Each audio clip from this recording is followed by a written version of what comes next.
And we are live. All right, let's get your ice bath all set All up. right. Woo, no ice bath for me. Comfy. Got some ice in here already. Just making sure people know it's real. The real deal. my ice already defrosted.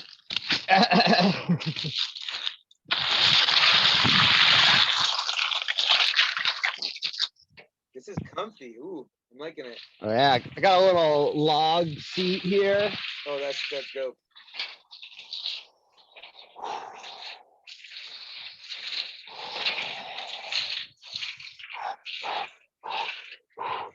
Woo!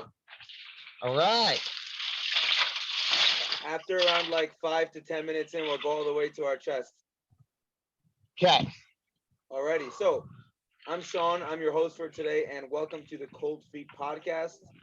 I believe this is my second Zoom episode where my colleague slash the person I'm interviewing is in an ice bath as well. So it's super pumped. I'm sitting in my nice two-person ice bath. I just got Kyle here from Trotting Sparrow. Just got his ice bath set up. So Kyle, why don't you introduce yourself? Hey, everybody. My name is Kyle. I go by Trotting Sparrow on Instagram. I am a movement and health coach, and I'm here in beautiful northern Minnesota. I live here on 40 acres. Wow. Could you tell us a little bit about what you do in life? What your movement ideologies are. What brings you connecting to me today, essentially. Yeah, so for almost the past 10 years, I have been facilitating transformative and connective experiences in nature.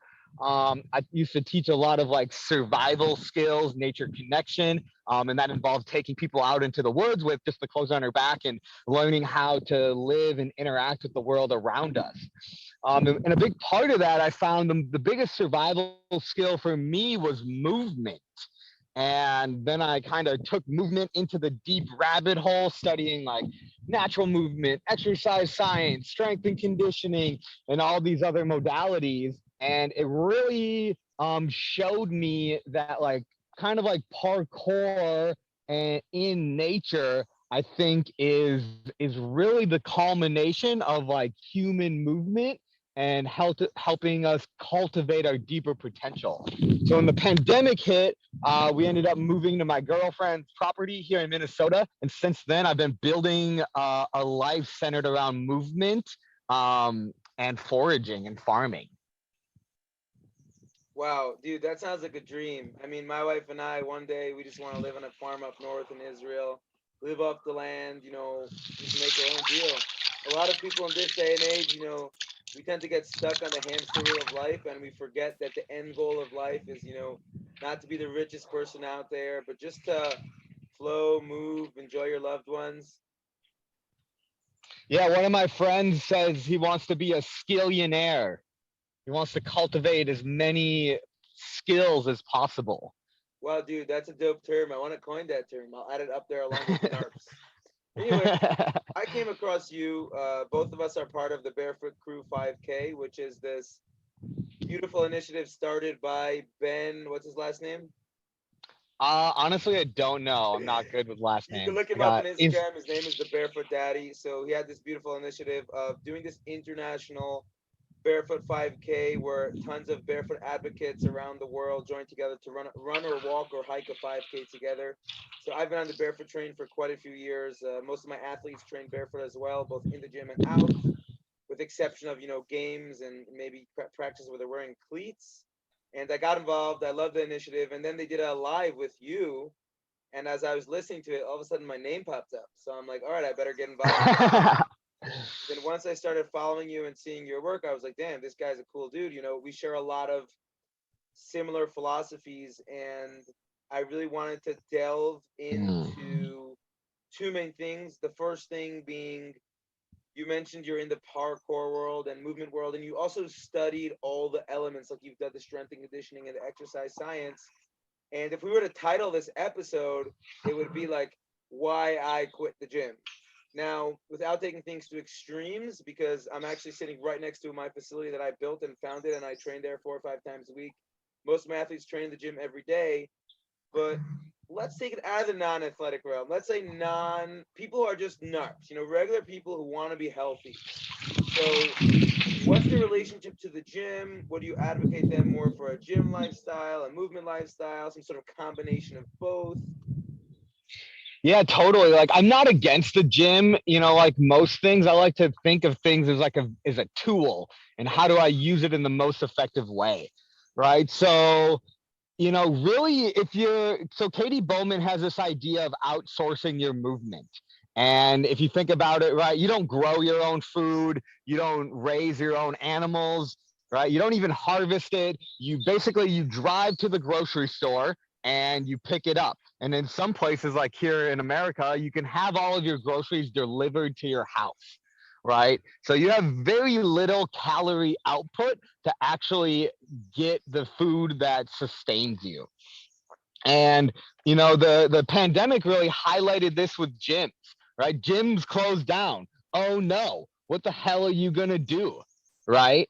And it's you I want to help people remove their reliance on the gym because you don't really need the gym unless you're an athlete or you need specific equipment to really excel in what you're doing. Most people with like a pull-up bar and a set of rings and a 20-pound weight or even a rock or a log can do 90% of all of the exercises out there, right? You can use accommodating resistance, you can use leverage to achieve in a lot of these are body weight exercises to achieve the results that you want, right? And so in my philosophy, I really don't work out more than once or twice a week. And sometimes, like right now, I haven't worked out in probably like 3 months, right? Because you can cultivate a movement rich lifestyle. You can't see it, but right there, I have some vault boxes. I have a lira. I have a rope. I have hanging utensils. And a lot of what I do is as I carry things, I hang on things, right? You can incorporate these things into your life to get the movement nutrition that you've been outsourcing to other people, right? Other people are moving for you. You don't even turn the key in your car anymore, right? This motion is gone, right? This motion, reaching up overhead, gone. Carrying things, gone. And then you want to go and spend your time 3 to 4 days a week in a gym in which you pay hundreds of dollars to go to. It doesn't make a lot of sense to me.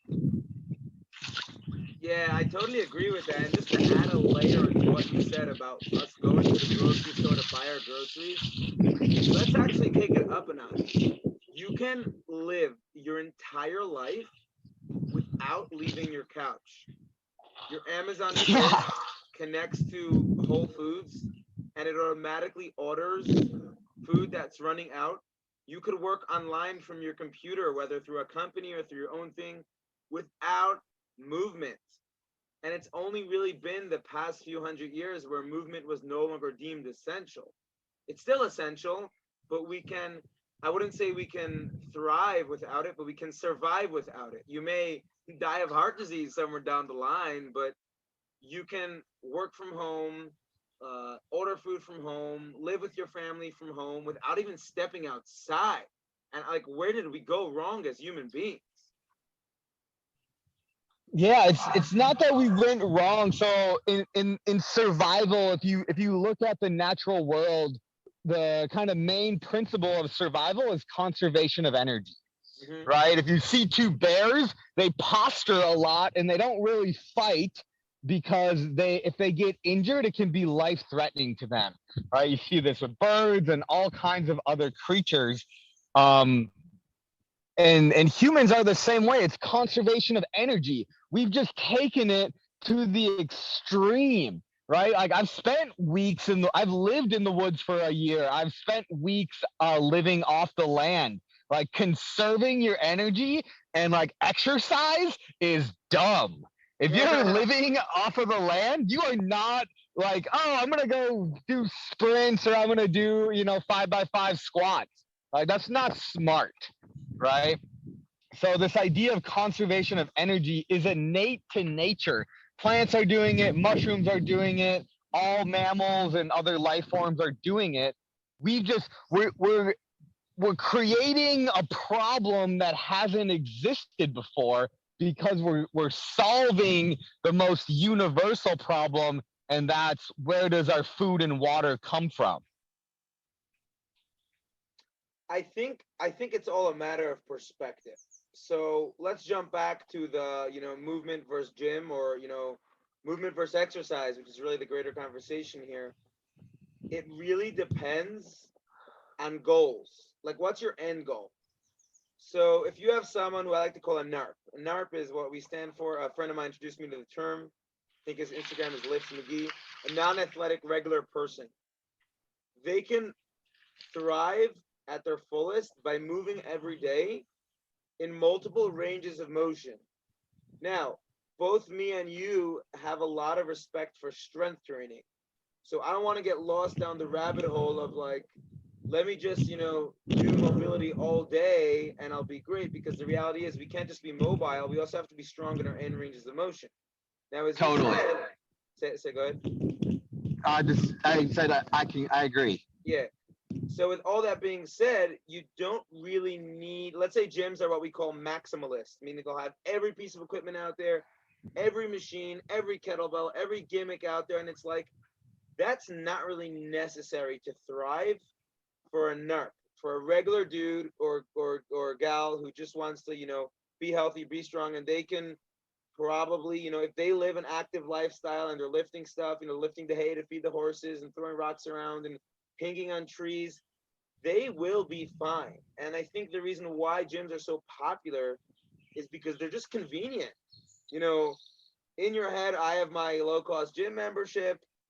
I drive to the gym, which is already sitting for an hour just to sit in the machine for an hour. But I drive to the gym. I go on some machines. I do my circuit. I pay my membership. I feel good. I don't have to worry about lifting rocks in the forest. But the problem is that philosophy is so warped, because why would I sit for 60 minutes? I mean, it depends. My gym's right next to my home. Yeah. Why would I sit for 60 minutes so I can sit down to go to a place where I have to pay money to lift weights? God's laughing at us, man. He's like, dude, go to the nearest forest and pick up some stuff. With that being said, on the flip side of things, because I'm a strength and conditioning coach, because I work with athletes, one of the reasons why I do love the gym, and I do love, the facility I have, where I have the hex bar and the landmine and the glute ham raise and the tires and all the fancy stuff and the sleds, is because I find it a lot easier to track progressions with athletes. Like, let's say I can take my athlete to the forest and be like, all right, today we're going to lift this heavy rock over your head, and then we're going to throw it. I don't know how much the rock weighs, and then as he gets stronger, I need a heavier rock. Basic principle of progressive overload. Where the gym, it's more easily monitored and tracked. That's the way I see the difference between training competitive level athletes versus just regular dudes and dudettes trying to stay healthy and enjoy life to its fullest. Yeah, totally. So one thing I would add on that is the NARP, non-regular competitive NARP, athlete, NARCA. non-athletic regular person. Oh yeah, NARP. They do need to work out, right? Yeah. So and what a lot of people don't realize is, and numbers are a great way to track it, but I would actually track it better through your quality of life, Mm-hmm. right? So you don't need to do every exercise. You need to do the exercises where you're weak, Yep. right? So like, I know a lot of people up here are into are like, construction laborers, and they're strong as hell. Like Right. they're lifting and they're doing all this stuff, but they still have back pain, they still have Right. knee pain, they still have shoulder pain, and it's because they're super strong, and then they're also really weak in these other areas. And Mm-hmm. that's what I asked. Like, I worked at a gym for 4 years. I ran fitness classes, and I would ask people like, how do you know what to do when you go to the gym? Mhm. and it was just like blank stares. They're like, like, what do you mean? I do buys, tries, push, pull, and legs. And I'm like, yeah, but like, what do you do in your life? So whatever you do in your life, you don't need to do in the gym, right? So you can get all of this movement if you're lifting logs, you're doing all these things.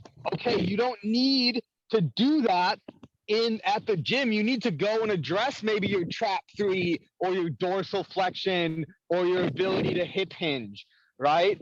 That's where the NARP person then he's like, do you want to lift up your grandkid? Cool. You need overhead lifting mobility. What's the best exercise to do that? Okay, do that once a week. Okay, Mhm. you want to, be able to squat down in your garden so you can harvest your plants. Okay, here's an exercise that you can do once a week that will help you do that, right? Mhm. All these other, like, the gathering of, oh, I got to be good at this exercise, and oh, then I got to be good at this exercise. I got to hit this muscle and this muscle and this muscle and this muscle, and it's like, maybe you do, but probably not. And Mhm. I really like the kind of the Pareto distribution is like, what is the 20% that will get you the 80% of the benefits, Mhm. right? And there's a few exercises, like the split squat. I think most people, if you sit or have a sedentary lifestyle, the split squat's going to hit your hip flexors. It's going to hit your all the muscles around your knees and quads, and it's going to increase your dorsal flexion, right? So you're going to get this biggest bang for the buck with this one movement that's going to greatly improve your quality of life, and make you strong in the areas that you're probably weak. Mhm. For those people who are listening to the audio only on Spotify, so while you were saying the whole buys tries thing, I was like face palming. First of all, how's the ice bath doing? Staying nice and Hey, cold? my legs. I kind of want to like, how you like your legs like walk all the Yeah, time. Like yeah, sometimes I'm like, I want to just walk on my hands. yeah. I So kind of want to like put my legs up yeah, I do that all the and time. like put my chest down. You might want to give your legs a break a bit if you're not used to it. I also go from like squatting to lunging to sitting to kneeling to lying down to leaning on the back. Just get comfy.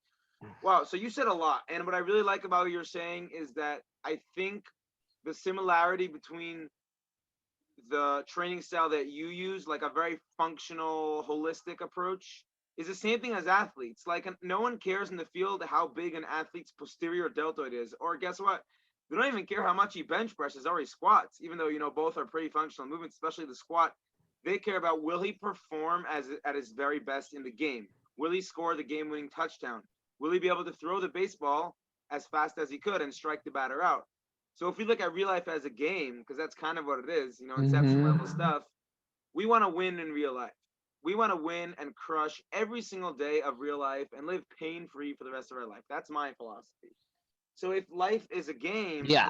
then we want to do the things that are always maximizing our ability. And it's not really the muscles that give us that ability. And I think the reason why there's such like a muscular, all right, I got to do my buys and my tries and my pec flies and my posterior, my horizontal rows is because gyms were popularized by the bodybuilding world and the bodybuilding era in the like 70s, 80s, Steve Cook, not Steve Cook, Steve Reeves, Arnold Schwarzenegger. These are the people who popularized lifting iron, and they did a beautiful thing. They brought mainstream people lifting heavy weights. So hell yeah, that's a good thing. But the bodybuilding philosophy has remained everywhere.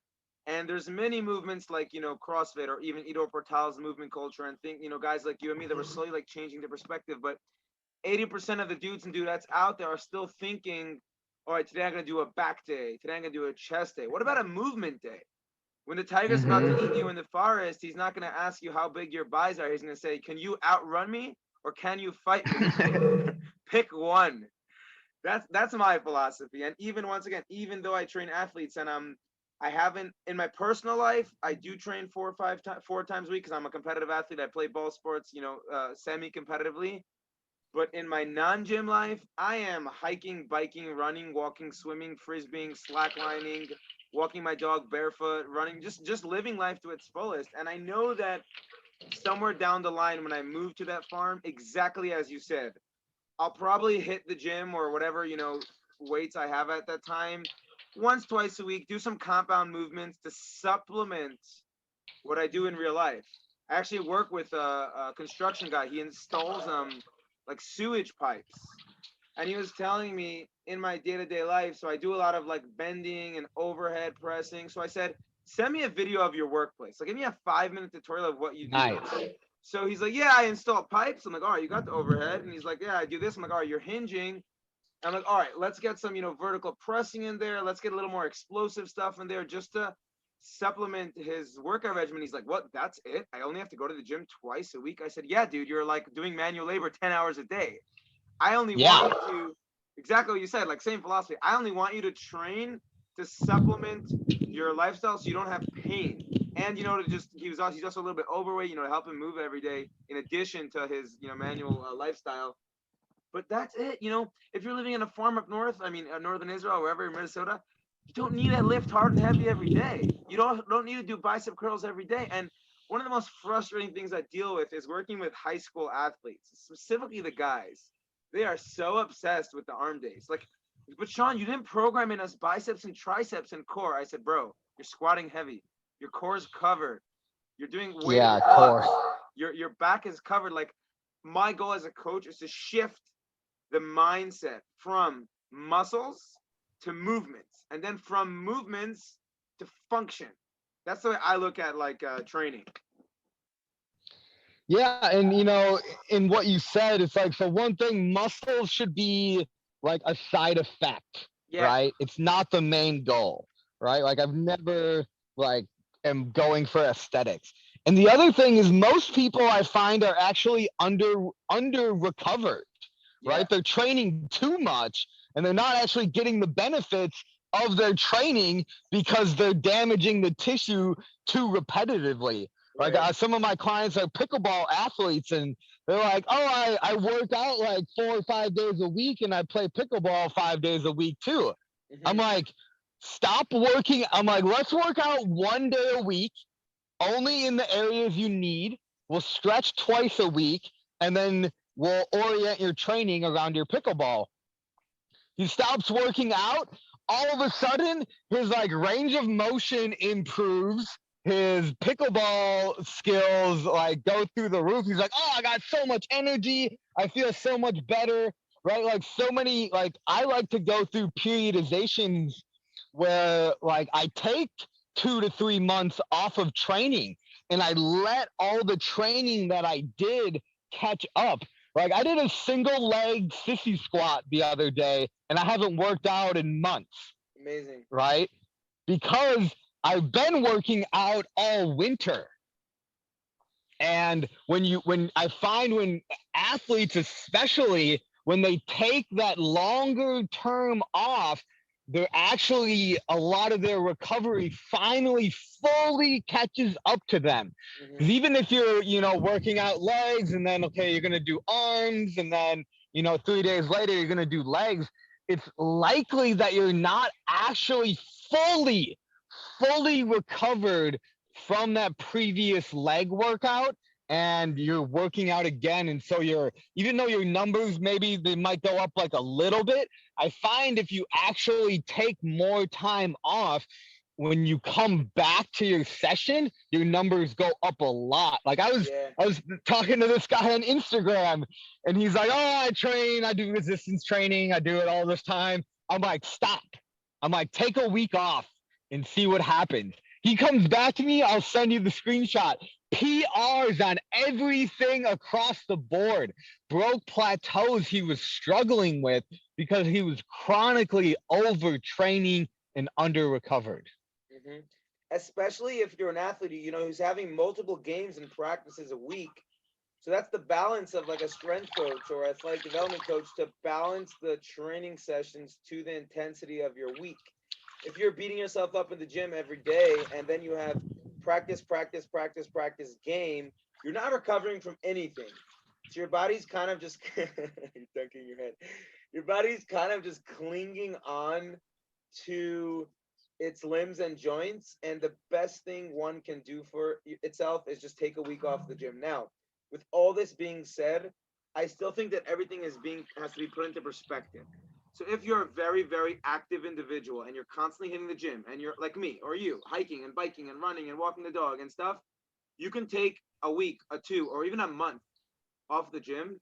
You'll still be strong, you'll still be lean, you'll still be muscular, you won't lose your strength overnight. On the other hand, if you are a couch potato, then maybe it's a good thing you're going to a gym. You know, as we said before, gyms are convenient. So if the only movement you're getting throughout the day is the gym, the 3, 4 times a week, and the rest of the time you're just sitting in front of your computer, please continue going to the gym. Ignore everything we said, but keep on moving, keep on exercising, because that's better than nothing. On the flip side of things, if you are a very active person, you may want to consider, I like his doing front lever stuff. I'm liking what I'm saying. You may want to consider, periodizing your strenuous gym time. So consider like, few months out of the year taking off the gym and then moving into more dynamic stuff, whether it's parkour, running, sprinting, playing frisbee, or just living life, or just, moving rocks around in your garden if that's your thing. Yeah, I'm a big proponent of seasonal living. Yeah. Right? So where I live in a northern climate, we have 4 seasons. And that would be my advice around like diet as well. Is like we live in this weird time where you can do whatever you can go to an 80-degree gym, right? You can go to a 100-degree yoga class. You can eat bananas when it's -50 outside, right? It's this weird world that we live in. And I think about it like I got this idea from like athletes, right? Like you have in season training and then you have out of season training, right? Like I think people should think about that as well. Is like, okay, during the winter when you're going to be more sedentary, like how do you actually build your home to be more movement friendly, right? Because in the summertime, like people are out and about and you don't really have to worry about it, right? I think for that couch potato, I think walking is one of the biggest.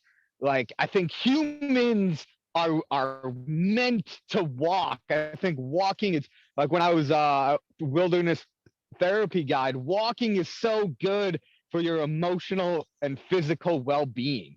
And it's like walk to the grocery store, right? Walk to the gym, walk to, take your kid to school, whatever it is. If you can incorporate more walking in your life, like I think that will give you more benefits than going to the gym, right? And it's kind of this balance. Like I listened to Dave Asprey has a book called Game Changers, and in there he talks about like Charles Poliquin and Kelly Starrett and all these really big names in strength and conditioning. And if you kind of condense their perspective, it would be the key to living a healthy life is lifting heavy things once a week, stretching twice a week, sprinting once a week. But the biggest thing is walking like 4 to 6 times a week for like 20 to 30 minutes at least. Yeah. Right? That's kind of the biggest bang for your buck. You get your cardio, you get your full body movement, you get your nature connection, and then you have that once a week workout to supplement where you're weak. You're stretching twice a week to keep the tissue soft and lean, and then you're sprinting once a week is going to really improve your cardio and all those kind of benefits. I mean, if you want to summarize it even simpler, we can just say move more, sit less. That's what I like saying. And we can apply this to athletes as well.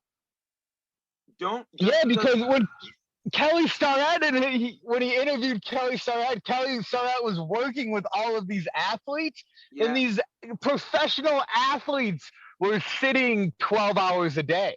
Right. That's the problem. That's what I was gonna say. It's like, oh, because in an athlete's head, and I see this all the time. Oh, I did my 2-hour strength session, so now like I checked off my workout. Now I get to sit for the next 2 days until I do my heavy strength session again. That's a big flawed behavior. And I personally, in my personal life, I hike every week without fail. It's my outlet. I do a good full day hike with my dog Charlie, and every month I do like a multi-day, more harder terrain hike. I usually hike barefoot as well, and it's one of the most spiritual and emotional resets that one can possibly do. I recommend to all my clients and athletes to hike as well. I do want to wrap up. I want to hear a little bit more about your falling program because it sounds dope. I mean, first thing I do when a youth athlete walks in my gym is I teach them how to land because like that's where the injuries happen on the landing. So when I saw you doing that, I'm like, I want to hear about it. So why don't you give us the 2 cents?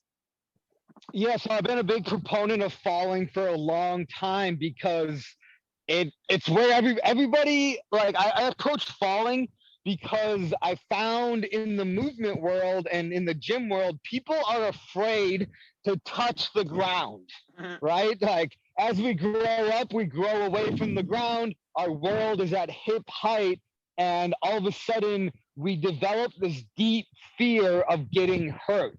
And then we remove ourselves from the ground, right? Shoes, cars, chairs, all these things were off the ground. And then I found out like 29,000 people die every year from falls. And my girlfriend's mom, she fell. She had to have immediate emergency hip surgery. And when I put out that story, like everybody falls. It's gonna Mm-hmm. happen. Like it's one of those things like you can only avoid it for so long and it's gonna happen. So I got super passionate about falling as a means of also connecting people to the earth. So yeah, so I developed some movements, some exercises, and some really fun games to help improve this relationship with the ground. Because most people think that when they fall, they're gonna get hurt. But what if when you fell, you actually got healed, right? What if falling actually was like getting a massage, right? What if falling allowed you to do like a super cool move that you've never done before? Right? I want to look at all these potentials of falling where everybody's focused on all these negative and fear driven. I want to empower people because, yeah, when you're playing rugby, when you're playing flag football, when you're doing parkour, when you're walking to the grocery store, that opportunity to fall is waiting for you. And falling is a skill, and most people suck at it. So I'm here to help you get better. Wow. I mean, once again, back to teaching that youth athlete, the essential of sports development is the ability to absorb force. Now, sometimes that can be the force of someone else smashing into your knee and potentially tearing, the ACL. But a lot of times it's just you tripping on yourself. And all these injuries happen when you're deaccelerating, when you're falling to the ground, when you're landing on the ground. And Yep. not even getting into like the grounding and earthing benefits, but the way I see it, the more you could interact with your environment better around you, whether it's the rocks, the turf, the grass, the dirt, the better athlete and just the more functional human being you're going to be. So where can we find this Yeah, program? Is and it one online quick yet? Good. It'll be online at the end of the month. You can DM me, and I'll put you on the list. I'm kind of building the website and putting everything together right now.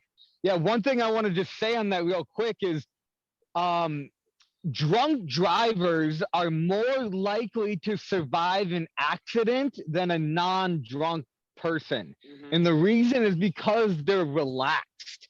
Their Mm-hmm. ability to flow and relax is actually right your ability to absorb force. Mm-hmm. Right? When tension meets tension, right? Trees are designed to sway in the wind.